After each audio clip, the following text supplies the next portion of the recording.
வரவிடும் சுவாமி. தாசன் அடியேன் மிகவும் தன்னியனானே. தாங்கள் முன்பே வந்துவிட்டீர்களா? அடியேன் கவனிக்கவில்லை, மன்னித்தருளுங்கள். அரையரே, சுற்றி இருப்போரை கவனியாது மனதை உள்முகமாய் திருப்பி பாசுரத்தில் லயித்து உன்னை மறந்து ஆடிக்கொண்டிருந்தாயே, அதில் அடியேன் என்னையே மறந்தேன். ஆனால் சட்டென்று நீ அடியேனை கவனித்து விட்டதால் பட்டென்று பாசுரம் சேவித்து பாவங்கள் காட்டுவதை நிறுத்திவிட்டாயே. அதைத்தான் அடியேனால் மன்னிக்க முடியவில்லை. அனைத்தையும் துறந்த அடியேனை போன்ற சந்நியாசிகளையும் ஈர்த்து விடுகிறாயே அரையரே. உமது இந்த சிறப்பு தொண்டு என்றென்றும் சிறப்பு பெறட்டும். இந்த தொண்டை நித்தியம் அந்த அரங்கனின் முன் நிகழ்த்த அருளியது தாங்களன்றோ சுவாமி? ஒரு விதத்தில் அது சரிதான் என்றாலும் உன் விசேஷமான அபிநயத்தால் அப்பாசுரத்தின் பாவத்தை அப்படியே வெளிக்கொணர்ந்து விட்டாயே அரையரே. இல்லையா பெரிய நம்பி? ஆம் சுவாமி. தொண்டரடி ஆழ்வாரின் திருமாலை என்னும் பாசுர தொகுப்பை பெருமாலையாக சூடிய திருவரங்கன் அம்மாலையை நம் அரையரிடம் அளித்துள்ளான் போலும். அதன் நேர்த்தியும் வாசமும் நம் அனைவரையும் வசீகரித்ததில் ஆச்சரியமில்லை சுவாமி. நன்கு சொன்னாய் பெரிய நம்பி. தொண்டரடி பொடியாழ்வாரின் பக்தி பாவனை அப்படி. எப்படிப்பட்ட ஆழ்ந்த அர்த்தங்கள் இப்பாசுரத்தில்! விதிவசத்தால் அந்த அரங்கனை சில காலம் மறந்து புற விஷயத்தில் நாட்டம் கொண்டிருந்தார் ஆழ்வார். அதெல்லாம் இந்த அரங்கன் அரங்கத்தில் நடத்திய நாடகம். பின்னர் ஆழ்வாரை தன்னிலை உணர வைத்து தன் பக்கமே பார்வையை நிலைக்கச் செய்தான் மாயங்கள் புரியும் மணவாளன் அரங்கராஜன்.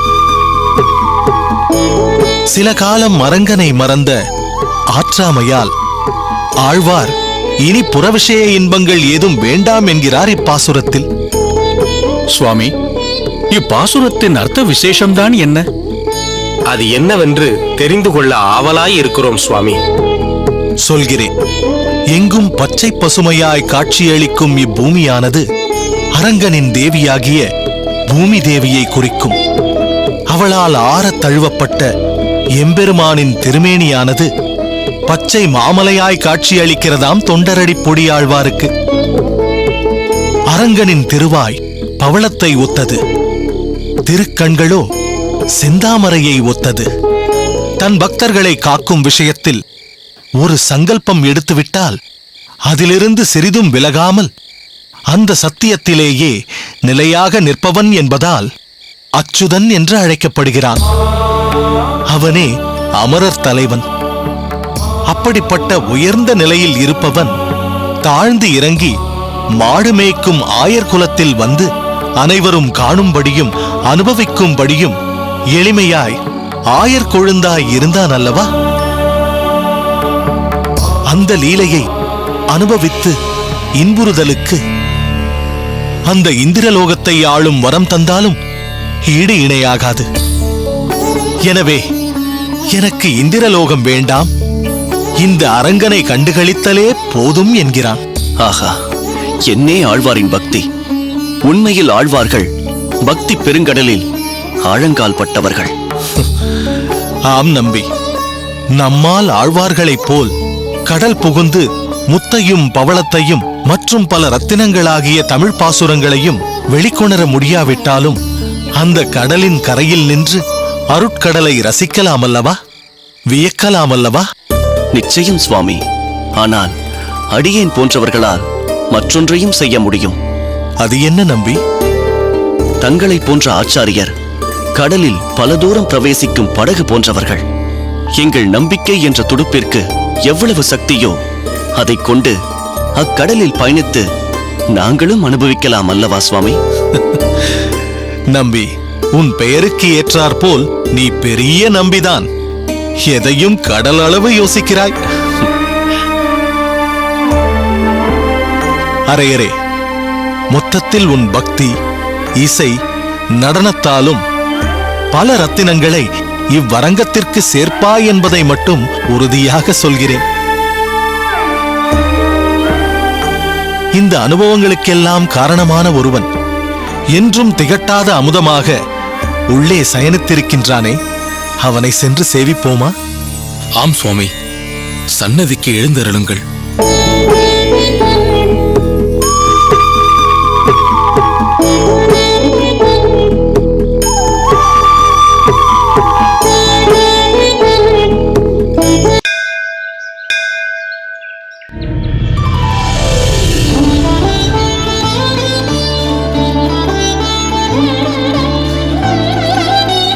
மயூரவண்ணன் சுவாமி, நமஸ்காரம். நலமாக இருக்கிறீர்களா? தாசன், அடியேன் நலந்தான். தாங்கள் நலம்தானே? நலமாக இருக்கிறேன் சுவாமி. நல்லது. அன்று உம்மை மிகவும் படபடப்பாகவும் பதற்றமாகவும் பார்த்தது இன்னும் என் நெஞ்சிலேயே இருக்கிறது. அது என்னவோ, அன்றைய நிலை அப்படி. இதுவரை நடந்திராத ஒன்று நடந்துவிட்டால் மனம் படாத பாடுபட்டு விடுகிறது. என்ன செய்வது? என் பாரியாளின் பதற்றம் என்னையும் தொற்றிக் கொண்டது. நீர் சொல்வது வாஸ்தவம்தான்.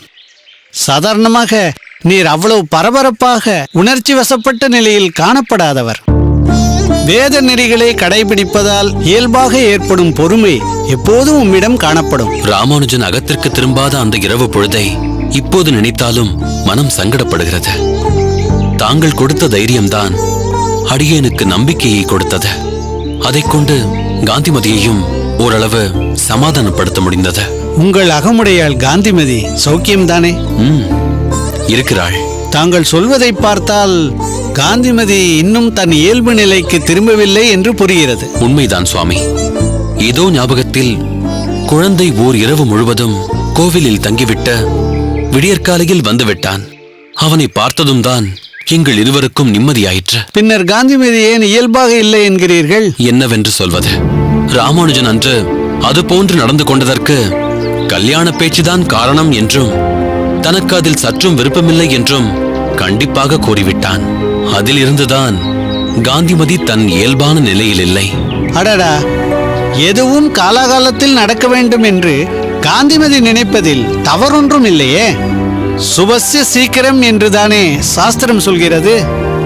நீங்கள் சொல்வதும் சரிதான். ஆனால் இது ராமானுஜனின் கல்யாண விஷயம். அவன் சந்தோஷமும் மன திருப்தியும் முக்கியம் அல்லவா? அவனுக்கு விருப்பமில்லாத போது அடியேனால் அவசரமோ நெருக்கடியோ கொடுத்து அவனை பணிய வைப்பது முறையாக இருக்காது. உண்மைதான். உங்கள் பேச்சு மிகவும் நியாயமானது. சரி, நான் வேண்டுமானால் ராமானுஜனிடம் இதை பற்றி பேசி பார்க்கட்டுமா? வேண்டாம், இப்போதைக்கு வேண்டாம் சுவாமி. கொஞ்ச நாள் போகட்டும். இதமாக அவனிடம் எடுத்துச் சொல்லி பார்ப்போம். அதுவரை அமைதி காப்பதே நல்லதென்று எனக்கு தோன்றுகிறது. அதுவும் சரிதான். ஆனால் ஒன்று நிச்சயம், ராமானுஜன் ஒரு உத்தமமான பிள்ளை. சாஸ்திரங்களை இந்த சிறு வயதிலேயே நன்கு உணர்ந்தவன். கல்யாண விஷயத்தில் தயக்கம் காட்ட ஏதோ ஒரு சங்கடம் அவன் மனதில் இருக்கலாம். அதில் அவனே கூடிய விரைவில் தெளிவடைவான். பகவானிடம் விட்டுவிடுங்கள். ஆதிகேசவன் அவனுக்கு நல்ல தெளிவை ஏற்படுத்துவான். சுவாமிகளே, உம்மிடம் ஒரு விஷயமாக உபகாரம் வேண்டி வரவிருந்தேன். உங்களை இங்கு பார்த்ததும் சம்பாஷணை வேறு எங்கோ போய்விட்டது. உபகாரம் என்று ஏன் பெரிய வார்த்தைகளை பேசுகிறீர்கள்? அடியேனால் முடியக்கூடியது என்றால் நிச்சயம் செய்து தருகிறேன். உங்களுக்கு இவ்வோர் ஆறாவமுதனை தெரியும் அல்லவா? யார்? நம் திருமஞ்சன வீதியில் இருக்கிறாரே அவரா? இல்லை சுவாமி, தர்ப்பம் மற்றும் பூஜை திரவியங்களை வியாபாரம் செய்து வருகிறாரே. ஓ, அவரா? தெரியும். சொல்லுங்கள் சோமயாஜி. அவருக்கு ஒரு பெண், ஒரு பிள்ளை. பிள்ளையாண்டன் இளையவன். பெயர் வெங்கடகிருஷ்ணன். இதனால் வரை மதுராந்தகத்திற்கு அருகில் உள்ள குருகுலத்தில் தங்கி பாலபாடம் பயின்று வந்துள்ளான். இப்போது அதற்கு மேற்பட்ட படிப்பை தங்களிடம் தொடரச் செய்யலாமே என்று ஒரு ஆசை. அந்த உபகாரத்தை தான் வேண்டி வந்தேன். ஆறாவமதனே இதை பற்றி உங்களிடம் தெரிவித்தாரா? அப்படியும் வைத்துக் கொள்ளலாம். பரஸ்பரம் நாங்கள் பேசிக் கொண்டிருந்த போது இப்படி தெரிவித்தார். சோமயாஜி, பாலபாடத்திலிருந்துதான் இங்குள்ள மாணாக்கர்களுக்கு அடியேன் பாடம் நடத்தி கொண்டிருக்கிறேன். ராமானுஜன் மட்டும்தான் இதில் விதிவிலக்கு. காரணம், அடியேனே விருப்பப்பட்டு அவனை என் பாடசாலைக்கு அழைத்து போனேன். பாலபாடம் முழுவதும் அவன் தங்களிடமிருந்து தகுந்த முறையில் சிக்ஷை பெற்று வந்துள்ளான். அதனால் ராமானுஜன் விஷயம் வேறு. அடியேன் அதை மனதில் வைத்து உங்களிடம் கேட்கவில்லை சுவாமி. அடியேன் உங்களை நன்கு அறிவேன் சோமயாஜி. ஒரு விஷயம் எனக்கு புரியவில்லை. பாலபாடம் வரையில் எங்கோ வெளியூரில் படிக்க வைத்துவிட்டு இப்பொழுது ஏன் மேற்படிப்பை இங்கு தொடர வேண்டும் என்று நினைக்கிறார் ஆறாமுதன்? அதையும் அங்கே தொடரச் செய்யலாமே. சுவாமி, ஆறாவமுதன் அகமுடையாள் அந்த ஊரைச் சேர்ந்தவர். ஆதலால் அன்று அப்படி ஒரு முடிவை எடுத்து விட்டார். இப்போது குழந்தையை வெகுநாள் பிரிந்த ஏக்கம் அவரிடம் தெரிகிறது. அதனால் நேரடியாக உங்களிடம் பேசுவதற்கு தயக்கப்படுகிறார். அவர் தயக்கப்படுவது இருக்கட்டும். என்னை பொறுத்தவரையில் பாடம் என்றால் ஒரே குருமுகமாக சிறுவயது முதலே படிப்பதுதான் பொருத்தமாக இருக்கும். அப்பொழுதுதான் அந்த மாணாக்கனுக்கு தன் குருவை பற்றிய தெளிவும் அவர் மீது பற்றும் ஏற்படும். இப்பொழுதும் என்னிடம் பயிலும் அனைத்து மாணாக்கர்களும் அப்படித்தான் சிறுவயது முதலே இங்கு கல்வி பயின்று வருகிறார்கள். இன்னும் சொல்லப்போனால் அப்படி வரும் மாணாக்கர்களுக்குத்தான் போதிக்க வேண்டும் என்று என்னிடம் ஒரு தனி கொள்கையே இருக்கிறது. அதற்கு மாறாக ஏன் செய்ய வேண்டும் என்றுதான் யோசனையாக இருக்கிறது. ஏன், எவ்வளவோ ஆசான்கள் இங்கும் பக்கத்து ஊரிலும் இருக்கிறார்களே, அங்கு போய் சேர்ந்து அவன் மேற்படிப்பை தொடரலாமே. அதில்லை, ஆறாவமுதன் தங்களிடம்தான் தன் பிள்ளை சேர்ந்து மேற்படிப்பை தொடர வேண்டும் என்று உறுதியாகவும் விருப்பமாகவும் இருக்கிறார். தாங்கள்தான் மனது வைக்க வேண்டும். சுவாமி, இந்த நேரத்தில் இதை சொல்கிறேன் என்று தவறாக நினைக்க கூடாது. முன்பு ராமானுஜனை தங்களின் பாடசாலைக்கு அழைத்துச் செல்ல கேட்டதும் தயங்காமல் அனுப்பி வைத்ததற்கு இதற்கு பிரதிபலனாக நான் என்ன செய்யப் போகிறேன் என்று கேட்டீர்கள் அல்லவா? அதற்கு பிரதிபலனாக அடியேனுக்கு இந்த உபகாரத்தை செய்து கொடுங்கள். ஆறாவமுதன் பிள்ளையை தங்கள் பாடசாலையில் மேற்படிப்பு தொடர அனுமதி கொடுங்கள். சோமயாஜி, எதை சொன்னால் அடியேனை மடக்கலாம் என்று நன்கு தெரிந்து வைத்திருக்கிறீர்கள். அதில்லை சுவாமி, ஓர் பிள்ளையின் கல்வி செல்வம் மிகவும் உயர்ந்ததல்லவா? அதுவும் உம்மை போன்ற ஓர் சிறந்த ஆசானிடம் தொடர்வதால் அந்த செல்வம் நன்கு காக்கப்படும் அல்லவா? சோமயாஜி, தாங்கள் இவ்வளவு வற்புறுத்தி சொல்லும்போது அடியேனால் மறுக்க முடியுமா? அதிலும் என் மிகச்சிறந்த மாணவன் ராமானுஜனின் தந்தை தாங்கள். அதற்காகவே அடியேன் என் கொள்கையிலிருந்து சற்று விலகிக் கொள்கிறேன். அந்த வேங்கடகிருஷ்ணனை ஒரு நல்ல நாளாக பார்த்து அடியேனிடம் அழைத்து வரச் சொல்லுங்கள். அவனுக்கு மேற்படிப்பை ஆரம்பித்து வைக்கிறேன். இப்பொழுது திருப்திதானே சோமயாஜி? சரி, அடியேன் புறப்படுகிறேன். சரி.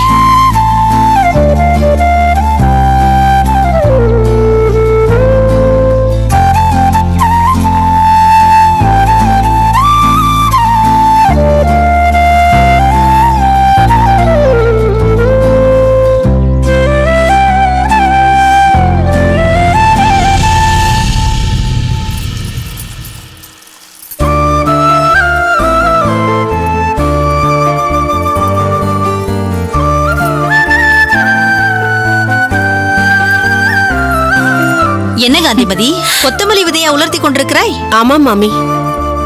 ஏதாவது விசேஷம் வருகிறதா என்ன? விசேஷம் எல்லாம் ஒன்றுமில்லை. பொதுவான தளிகை தேவைக்குத்தான் உலர்த்தி கொண்டிருக்கிறேன். உட்காருங்கள் மாமி. இல்லை இல்லை, உட்காருவதற்கெல்லாம் நேரம் இல்லை. அகத்தில் எல்லாம் போட்டது போட்டபடி வந்திருக்கிறேன். பரவாயில்லை, உட்காருங்கள் மாமி.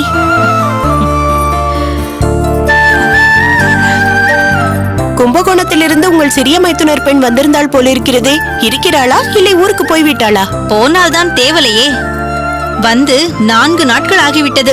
மகாராணி எப்போது போக போகிறாளோ தெரியவில்லை. என்ன மாமி இப்படி அழுத்துக் கொள்கிறீர்கள்? நன்றாக கேட்டாய் போ.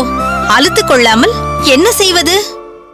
அகத்தில் அடுக்களை பக்கத்திலேயே போயிருக்க மாட்டாள் போல் தெரிகிறது.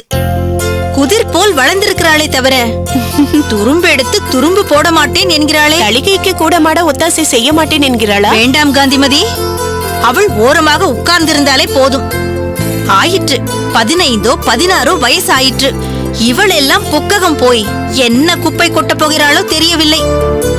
இலுப்பை கரண்டியில் கடுகை திருமாற தெரியவில்லை என்றால் பார்த்துக்கொள்ளே. எல்லாம் மாமியாரின் அர்ச்சனையோடு கற்றுக்கொண்டு விடுவாள். சரி, உனக்கு பசும்பால் இருந்தால் கொடேன், நாளைக்கு திருப்பி தந்து விடுகிறேன். கருப்பு பூனை ஒன்று சுற்றி சுற்றி வந்து கொண்டிருந்தது. அதை எப்படியாவது துரத்த வேண்டுமே என்று நினைத்து கொண்டே இருந்தேன். இன்று பாலை காய்ச்சலாம் என்று மேடை மேல் வைத்திருந்த பாலை பார்த்தால் அதில் சொட்டு கூட விடாமல் குடித்து விட்டு போயிருக்கிறது. இத்தனைக்கும் மூடித்தான் வைத்திருந்தேன். சாமர்த்தியமாக மூடியை கீழே தள்ளிவிட்டு பாலை மொத்தமும் குடித்திருக்கிறது அந்த திருட்டு பூனை. உழக்கு பால் தானே வேண்டும், நீங்கள் ஒன்றும் திருப்பி தர வேண்டாம். சரி என்று சொன்னேன் என்றே வைத்துக் கொள்ளேன். முந்தா நாள் கால் வீசி வெல்லம் வாங்கிக் கொண்டேன். அதையும் வேண்டாம் என்று சொல்லிவிடுவாய். அதற்கு 2 நாள் முன்பு 5 பழம் ஏலக்காய் வாங்கிக் கொண்டேன். அதையும் வேண்டாம் என்று சொல்லிவிடுவாய். போன மாதம் மாமி, நான் அப்படியெல்லாம் சொல்ல மாட்டேன். சொல்ல மாட்டாயா? சரி, பாலை கொடு. அதை திருப்பி கொடுக்க வேண்டாம் இல்லையா? வேண்டாம் வேண்டாம், சற்று இருங்கள், பால் கொண்டு வந்து குடிக்கிறேன்.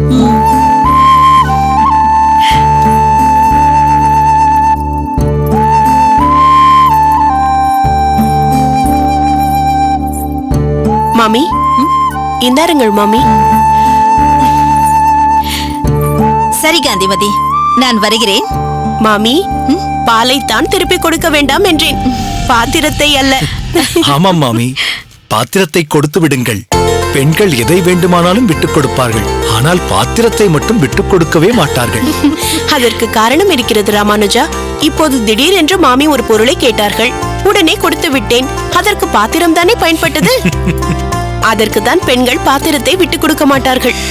அடியேன் விளையாட்டாக சொன்னேன் அம்மா. சரி காந்திமதி, நான் வருகிறேன். வாருங்கள் மாமி. ராமானுஜா, என்ன ஆயிற்றாம்? குரேசனின் அம்மா இப்போது எப்படி இருக்கிறார்கள்? விஷக்காய்ச்சல் தானா? சற்று கடுமையாகத்தான் இருக்கிறது. எல்லோருமே சற்று சோகமாகத்தான் அகத்திற்குள் வளைய வந்து கொண்டிருக்கிறார்கள். வீடே களையிழந்துதான் காணப்படுகிறது.